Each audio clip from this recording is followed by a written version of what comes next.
Hello everyone, आज आपण तेलाचा एकही थेंब न वापरता बांगड्याचं तिकलं बनवूया।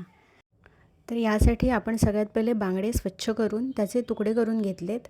खोबरं, मिरची, धणे, थोडीशी चिंच, अर्धा कांदा, तिरफळं आणि लसणाच्या 4 पाकळ्या याचं आपण वाटण करणार आहोत। तिरफळं वाटणात घालायची नाही आहे, ती आपल्याला नंतर घालायची आहेत।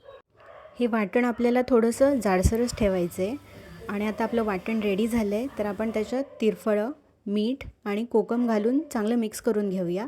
त्याच्यानंतर त्याच्यात बांगडे पण घालायचे आहेत आणि हे सगळे जिन्नस मस्त एकत्र करून कढईत घालून ही कढई गॅसवर ठेवायची आहे आणि आपल्याला हवं तेवढं पाणी घालायचं आहे। पाणी जास्त नाही घालायचं आहे, कारण हे थोडंसं ग्रेव्ही ही थिक असते, जे तिकलं आपण म्हणतो ते, त्याच्यामुळे पाणी ॲडजस्ट करून घ्यायचं आहे तुम्हाला हवं तसं।